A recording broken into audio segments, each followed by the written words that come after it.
So I have a problem. I mean, it's not really a problem. It's more of a habit that costs money, annoys my wife, clutters up the house, and causes me to lie. You see, I like phones, and I like getting new ones a couple times a year. The Samsung, Sony, Huawei trade cycle was the perfect way to keep the high going until, well, the US government screwed that up. The other problem is I like to keep the old phones. So I devised a plan where I buy a new phone, then submit a trade, and then with the approval-seeking smile of a 5-year-old, I tell my wife how much I saved. Then I simply don't send it back, and I keep both. But she never really knows because she doesn't care about technology, so she can't tell the difference between a phone I got 3 years ago or, well, the shiny new one. Then a funny thing happened about a year ago. I got the Pixel 6 Pro and I kept it for an entire year. And now I got the Pixel 7 Pro. It's the first time I've done that. Now, don't get me wrong, still got the 6. It's not like I'm perfect. The trade-in thing does work. But this was the first phone that I was actually satisfied with. And we need to make a decision and find out whether or not the Pixel 7 Pro is going to be the phone I keep for the year. If it is, we're going to use it for the channel for the entire year, for most of my B-roll for sure. If you check out my previous video that I just did, I talked about cinematic pan, and that's what I use to get all the extra shots most of the time. And can I use it just for this YouTube channel as the only device other than the GoPro that I'm filming this on right now? And that's what we're going to find out.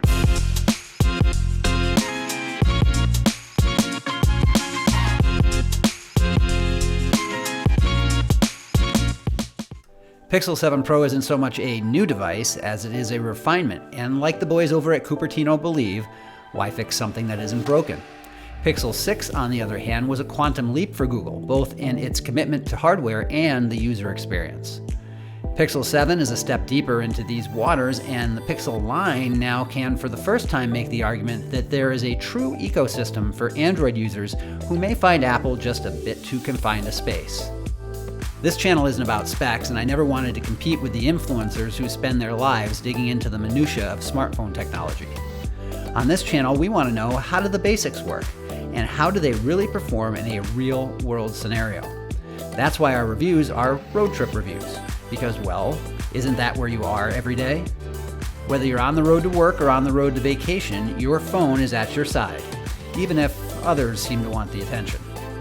So today, we're headed to Newport Beach, California, yet another stop on the Pacific Coast Highway, and we need to know a few things, namely, what can this thing do?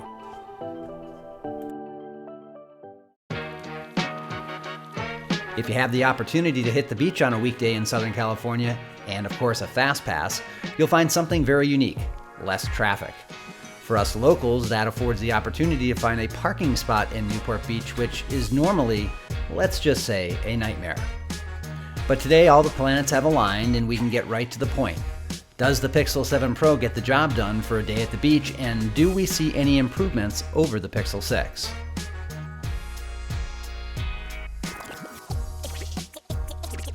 Newport Beach is located at the coastal center of Orange County, known for clean, sandy beaches, and is a popular place to swim and surf.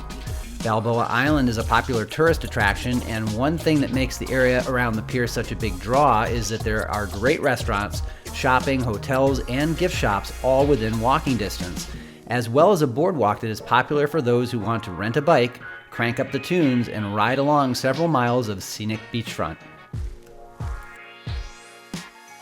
So one thing that Pixel can do is filter out some of the ambient noise, but we're giving it a hell of a challenge right now and see how it can make out my audio talking to you. I'm not yelling. We are right down next to the water, so we'll see how that sounds. And then if I spin around so that we put the ocean right into the camera, is it being able to filter out that ambient noise? It's also pretty windy right now. So I've listened to a couple of the clips that I've recorded so far, and I'm pretty amazed at how well this sorts out all the ambient noise. I mean, this bar, the music is blaring right now, it's windy, and I bet you can hear me. California sun.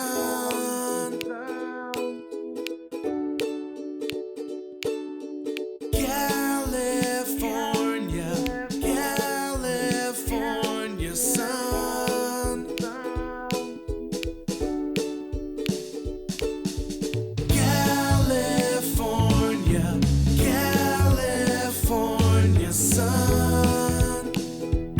need some West Coast vibes to fill me up inside. California, California sun. Head to the Sunshine Coast, the place that I love most. California. Please do not feed the birds. They will shit all over you. Or maybe that's food. Maybe that's not shit. Pixel's new 48 megapixel telephoto lens can achieve 5 times optical zoom, and with some help from AI, it can get up to 30 times and still maintain usable quality. While the shooter on the Pixel 6 Pro could certainly produce some great shots at a distance, I think it's clear that Google has made a step forward here with the new optics.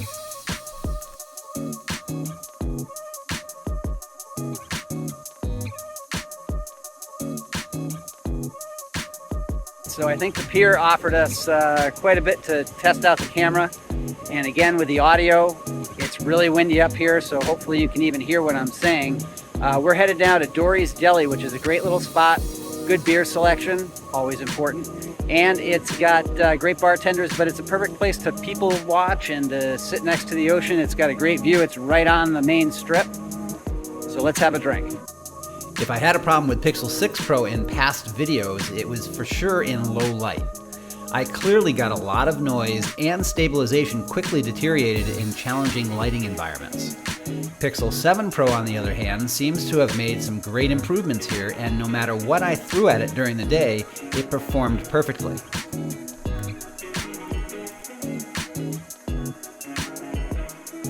During my stop at Dory's Deli, I was once again impressed with the selective audio pickup on the microphones, which is now one of my favorite features, and Pixel 7 seems to have no problem whatsoever with any kind of backlight. It always seems to find the right dynamic range to make things look great.